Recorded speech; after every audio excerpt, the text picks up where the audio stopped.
a New York Times best-selling author, the storyteller behind iconic Oscar and Golden Globe winning real-life films, and a master of turning true stories into global phenomena. Welcome to Tequila Chats with superstar author Ben Mezrich.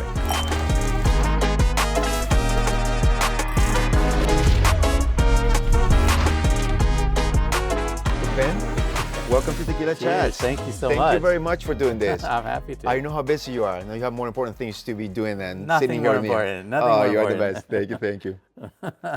So, Tequila Chats, it's good, right? It is really good. I know, I do love it. Maybe I'll have one more little sip before we start. So Tequila Chats, it's a conversation around success. You know, success is usually framed from within the shinier things that happen, right? But I think what is most interesting, at least to me, is to find out how it's built. You know, what are those, trials and tribulations, and what is the work that goes into coming to that point? I believe that your origin story, where you come from, is really what defines you, right? I know that for me it has been a complete definition as to who I am, not only who I am, but how I see life and how I see work and how I see success and what it means to me. And so, Ben, what is your origin story? Where does Ben come from? My Because I don't origin know if story, we know that much. It's like Spider-Man. I was about 12 years old when I fell in love with the idea of being a writer. So I started very young. I was one of the lucky people who kind of knew what I wanted to do from a very early age. And I didn't know what that meant to be a writer. I had my heroes, and I wanted to be. As I got a little older into high school, I got really into the 80s writers like Jay McInerney and Bret Easton Ellis. I know I'm dating myself, but they were like rock stars. They were like rock stars living this incredible lifestyles in New York. And I was like, I want to be one of those writers, but I didn't know how to do it. I went to college, and when I graduated from college, I basically locked myself in an apartment in Boston, right just a few blocks from here, and I wrote 9 novels in 1 year. I literally locked myself in a room and I wrote all night, day and night, and I would send them out, rejection. I got about 190 rejection slips. Wow. I was rejected by everyone in publishing.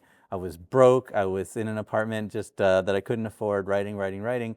And I got really lucky, and someone took pity on me and said, I'm not going to publish any of this, but go read John Grisham and go read Michael Crichton and go read like thriller writers, because I think you could be a thriller writer. And so I read all those books, and then I started trying to write thrillers and managed to sell my first book. And I was still pretty young. I was, I guess, 24 when I sold my first book. But that was kind of my origin. I just knew this is all I ever wanted to do. So something that we talk about is what have you learned from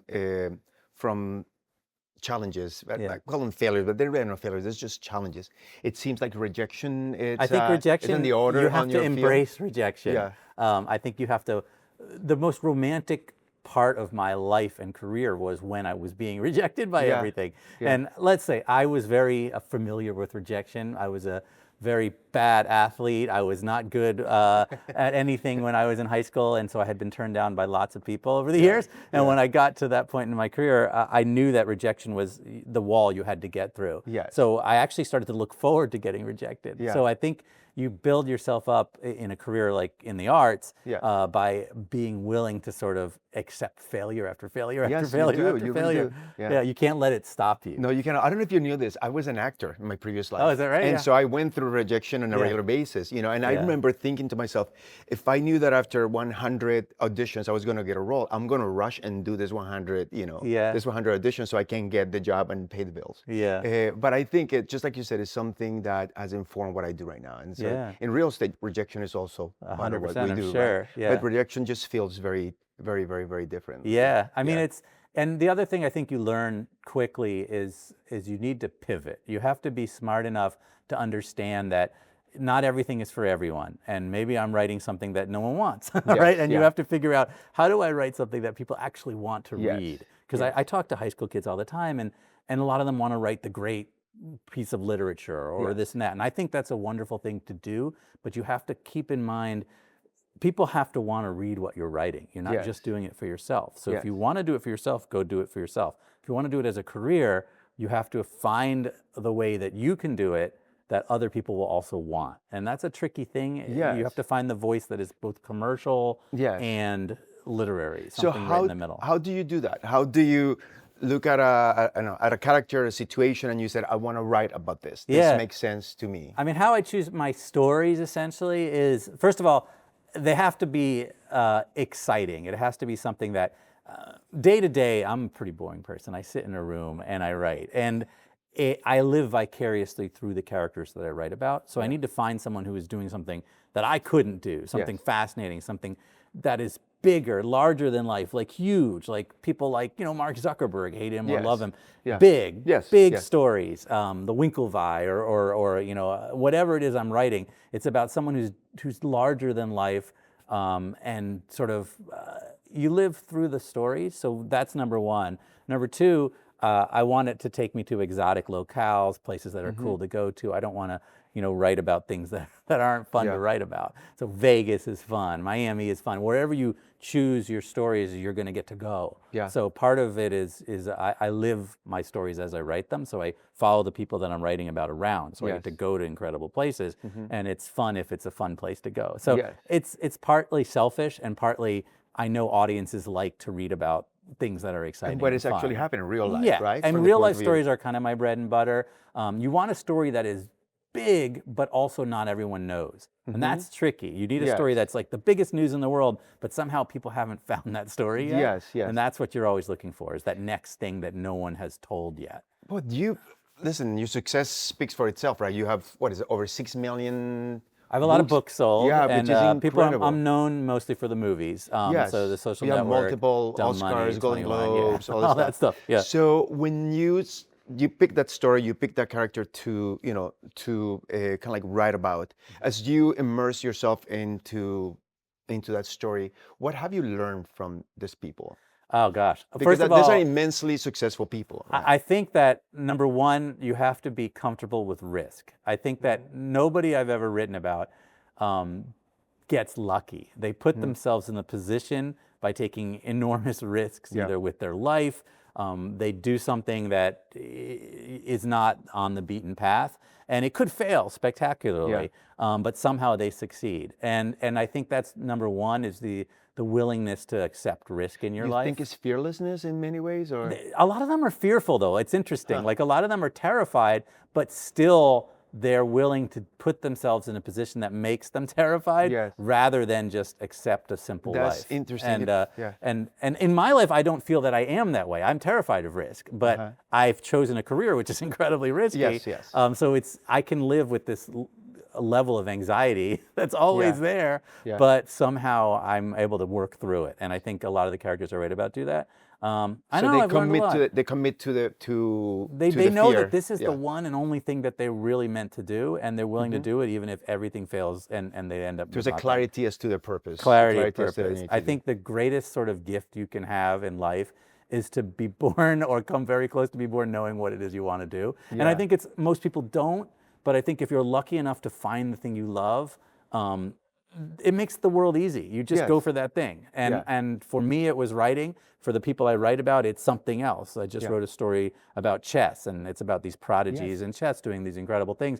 And from a very early age, they all just want to be the greatest chess player in the world. And it kind of, it's admirable, even though a lot of them fail, and then there's a lot of scandal and all this kind of stuff. That clarity of motion or clarity of goal, I think is really important. So from your own point of view, personally, what have you learned from your success? Gosh, first of all, there's never a moment where you feel like, okay, I've made it. I feel like in this career, there's peaks and valleys. You hit an incredible high. You're at the Oscars, or you're at some party in the Hollywood Hills, and you're sitting next to like Nicole Kidman.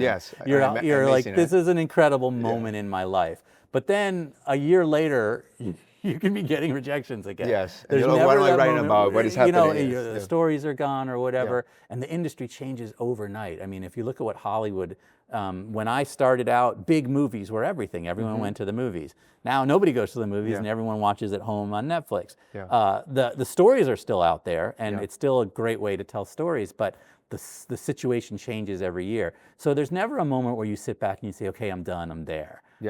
So I think you have to continually keep that fire going somehow. I think that's really important to sustain a career in the arts, is you have to find the ways that work for you to keep you on fire, even when everything around you goes Yeah, to no, shit, absolutely. right? No, no, Yeah, that makes sense. yeah. Now, and this is just our curiosity from your creative process, because you've been so successful in in that adaptation Yeah. into film, into movies.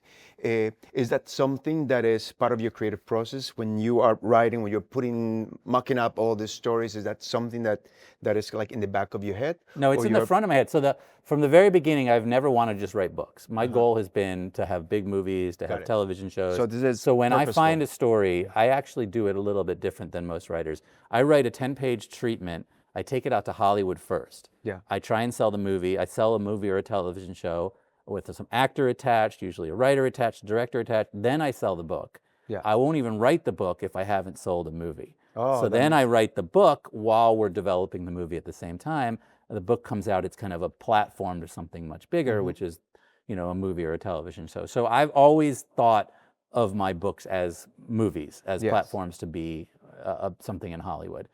So even from the very beginning, my goal was never just a book. It was a book that has that little sticker on it that says now a major motion picture. Yeah, yeah, yeah. That's always been my goal. So you think that clarity, even in not just in the clarity, even from the genesis of what you're building, is part of your success. Yes, 100%. I think that it's most writers, toil away for a few years. They write a book, they sell the book comes out. If they're lucky, someone from Hollywood notices it and it turns into a movie. Yes. That process is very very different It's than going what to I be a very do. difficult process. It's a hard process, and I think by having sort of from the very beginning an idea of what it is I'm trying to build here has made a big difference in how it's worked out. Yeah. So you are a Boston boy, right? I mean, I've been here. I was not born here, although if you go on Wikipedia, at least until recently, it said I was. Yeah, but that's I've been what, here. that's what I thought. My I know. Wikipedia I've been still... here for since college. So I Okay. came here when I was 18, and I never left. Okay. I fell in love with Boston. Also, as a writer, I had to choose between New York and Boston, and all of my friends who moved to New York to become writers never became writers because you're out 24 hours a day and you're drinking and you're partying, and it's great. But nobody gets anything done. But that's what happened to me. I went, as an actor, I tried to make it in LA, and I was like, I'm partying more than I'm getting any jobs. I gotta get the heck out of here. Exactly. I think Boston is a really good place for the arts. It's so many smart people, as you know. There's such a great group of people doing creative things, and also all the stories seem to come through here. It's because of the universities, because it's everyone here is smart. And so the kind of stories that I write, the tech industry or all of the kind of interesting stories do come through this town. So it's a great place to be. Do you think that Boston doesn't get enough credit for that creative? Not at all. I mean, because the problem is the actors who came out of Boston are all like Mark Wahlberg. They're all great, but they play a certain character. And I feel like you don't see other sides of Boston necessarily so much. But Boston is well revered. I think it's well revered. It's a really young city, which is a lot of fun. There's so many young people all over the place. So I don't know. I've loved being here. I think it's a great place. Do you think Boston has influenced your writing style, or? Definitely. I think most of my stories take place in and around Boston. I would say most of the ones I'm known for. I mean, I think living here. The other thing is I lived in the Back Bay for most of my life, and it's one of the few cities where you can raise kids in the middle of a city. And I think that it made my life work. I was able to sort of write the books that I write, not have to go very far, which I think is great. So yeah, I think Boston's been a big influence on me. Now, let me ask you about kind of like the arch of your, of your career. Yeah. And you were saying, you wrote 100+ books very Rejection, early on, and then you got, or the book, and then you got hundreds of rejections. I'm sorry. At what point in your career you were able to identify that tipping point, and what did it feel like? Yeah, so Bringing Down the House was the book about the MIT blackjack team. And it was a funny thing. So I had written 6 novels before that. None of them had done well. Nobody had read them. Maybe my parents read them. That's about it. And I was actually looking to figure out what I was going to do. I was massively in debt. I got a stack of business school applications. So I was going to apply to business school because I didn't know what the hell I was going to do with my life. And then I ran into this group of MIT kids who were going to Vegas every weekend gambling. And I joined the team. I started going to Vegas every weekend with them. I was playing blackjack. And I was like, this is a really cool story. So I wrote a proposal. I sold it for almost no money at all. It was the smallest deal I'd ever made. And then the book just exploded. And Bringing Down the House really changed my life. It was just one of those books that just sold and sold and sold millions of copies. It was everywhere. And it was life-changing in that suddenly I was a New York Times bestselling author. Yes.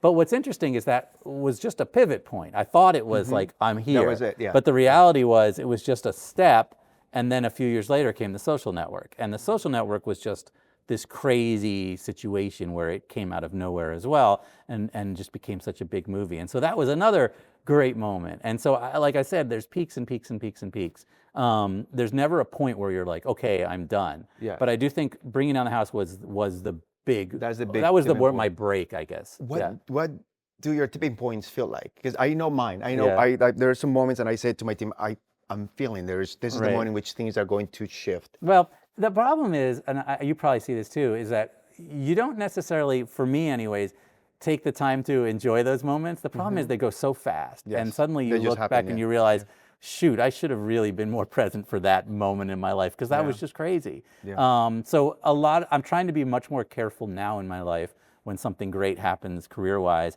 to like just be there for it rather than be thinking about the next thing. Yeah. Because early in my career, it's always about, okay, this is great. Now, how do I top this? Yes. And the reality is you shouldn't just keep trying to top and top Yeah. and top it, because it's an unfair burden on yourself. I think The Social Network was one of those moments where, like, I mean, it was just crazy. It was a really culturally important film. Fincher and Sorkin are geniuses, and I got to be a part of that ride. And you're sitting there at the Oscars, and it's just this incredible moment. And I wish now I had spent more time just being like, wow, I'm like here, enjoying it. rather Yeah, than you're in thinking, the how do middle you of it. build on this? Yeah. How do you build the next thing on it? But I don't know. It's weird to look back on these things, because again, it goes by so fast, and suddenly it's 2 years later, and you're trying to break in again. Yeah. So I don't know. It's a never-ending process. Yeah. It's never ending. It is. So let me shift a little bit the conversation. Obviously, it seems like the landscape in media overall has just has shifted. Yeah. How what do you think is the future of media from your point of view? I mean, How is this gonna I think look it's like? clearly streaming. I think that for better or worse, Netflix is the model that really is going to dominate, and everything's tending towards that. I love big movies. I love movie theaters. I love going to the movies, but more and more people are resisting that, and it's very hard to get people to go out to a movie theater, which is fine. It's still a great way to see something on a streamer, but as a writer, you have to be cognizant of the fact that more and more it's pushing towards that, and it's also pushing toward limited series television, like 8-episode series. Yes. That's sort of what a lot of the great writing is going on. I think books have always been in danger, but I do think we're in a moment right now. If you talk to kids now, kids don't read books. Like, they just don't. And so the next generation coming up, they're not going to read a lot of books. So I think the book is kind of going the way of vinyl, in that there will be people who do it, but it won't be like the center of any industry anymore. I think streaming and television are getting bigger and bigger, and event movies are still going to be important. Like Hail Mary, that's out right now. Big event movies people will go to, but smaller kind of smart movies are all going to be on streaming. So like the fun, the kind of Emma Stone movie, you're going to see it on Netflix. You're not going to see it in the theater. Big box, it's just not going to make money in the theater anymore. So that's where I think we're tending towards right now. But also at the same time, there's more freedom now for anyone to make something. Like the technology is getting better and More better. options, right? Before you have to. Before it was funneled, it right? was controlled by a group of people. Now it's not really controlled anymore.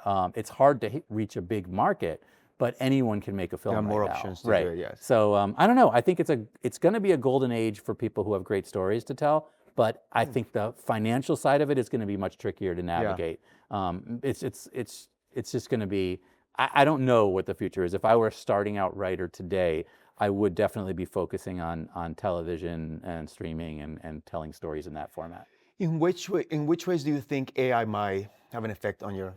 Well, I mean, I think we're at a weird moment right now where AI is in this interim stage where it's not great at anything. Yes. But it is obviously the future of everything. So everyone's trying to figure out whether to embrace it or to run away from it. I think that as a writer, people don't want to read AI written stuff. And as a writer, I'd rather write my stuff than have of AI course, write that stuff. On the other hand, if AI gets so good that it's indistinguishable from a writer, then brand becomes more important than anything else. That's really Because interesting. John Grisham's next book, if a computer could write it, you're still going to buy John Grisham's next book rather than some random person's next book. And so his brand becomes the important thing rather than the book itself. So it's a weird moment in which brand becomes more and more important. I think in every industry, brand is going to become the thing. For sure. Because how else do you weed out, how do you choose quality? You choose it by a brand that you know. And I think it's going to be the same thing with writing and with Hollywood and with movies and everything like that. I don't know. I'm not fearful. I think AI is going to give us incredible tools. It's going to make movie making much cheaper. It's going to make the time between a book to a movie should go much, much faster.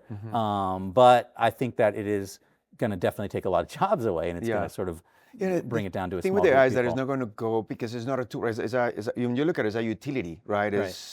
We run things out of that. It's not like it's an app or it's not something that is going to go necessarily. So I think embracing it is going to. Well, be I think super everyone important. should know what it is and understand it and figure out how to use it as best they can to increase what they do. But I think the arts will. There'll always be this battle in the arts where you want people to do art. Yeah, I mean, of course. You don't want AI doing the art. But and that's what I was asking. So to interrupt, I was asking that question because I do feel that the more AI takes over a lot of the back end things that we do, the more important that personal, real human interaction becomes. I know for me, it's all about client experience, right? Yeah. The more AI takes over things that we do on a regular basis, the more my experience for the clients is going to be important. I think so. I hope so. I mean, I fear for the next generation having kids that are, I have a 16-year-old and a 13-year-old, and their generation it's all about online and it's all about AI and it's all about, they don't have the hangups that we have about this stuff. And so I do fear that personal interaction is going to be going less and less and less every generation. But I agree with you that I think the personal thing is what makes life worth it. Yes, of course, it always has. And but so I think it's become more important. It's tricky. It's tricky. But the arts are definitely at an interesting kind of dangerous moment in how far do we allow these tools to sort of take over for us. And I don't know what the answer is, but. So if you had the opportunity to go right now and tell your 12, 13-year-old self something about your career, your life, what would you, what advice would you give? Gosh, that's a great question. I'd probably say go into finance. I don't know. I would say I'm happy with how it worked out. I think it's very improbable that it worked out to the way it did. I'm very fortunate in that a lot of things happened in a row that worked out for me, which is really, really great. We're always focused forward, so I don't know that I would change any of that. But I think I could have learned the guitar, would have been great. I don't know. No, I'm happy and I'm lucky that it worked out. No, listen, you obviously are, incredibly talented artist, author, but also you have a very clear vision as to what you're going to do as a business person, which I think sometimes I get lost in artistry. Artists tend to lose that, right? And actors don't understand that it's also a business, and you have to think of it that way. If you just think of it on the art side, you have to just get really lucky. But if you want to sustain a career in any of the arts, you think of it, you're running a small business. Yes, exactly. That's what it is. So now I know as I said, you're very busy. I appreciate your time here. And I have my last question for you. What do you think it is the key to success? Wow. The key to success. I think that's a hard question. And I think that, the key to success, I think, is having an understanding of what it is you're going towards and being one-minded towards it. I don't think success is the end-all be-all. Like, I think you can be you said that already without success. And I think it's important to keep in mind that, and I tell writers this all the time, if you want to be a writer for a living, make sure it's the only thing you really want to do in your life, because almost anything else is easier. So if there's another way you can make a living, choose that. For me, it was the only thing that I wanted to do. And I think in the arts, that's kind of how it has to be if you want to do it for a living. You can do it as a hobby, you can do it on the side, and that's fine. I also think give yourself a time limit. I think that's important. Say, if I don't have some level of success in the next 5 years, then I'm going to find something else to do, because you don't want to churn your whole life out trying to do something you can't get. But again, it's being one-mindedness. It's deciding this is the thing that I want, and I'm going to do anything I can to get it. And that usually leads to success. I'm not saying that's the best avenue for your life, but that's how you get success. Yeah. Well, Ben, thank you very much. This has been a great conversation. Awesome, thank you. Anytime for you. No, you're the best. Tanya And we have to get call you Tanya anyway. here. We need to get her here. Next season with Tanya. Cheers. Salud. Thank you. Like, share, comment, and subscribe to watch all episodes of Tequila Chats.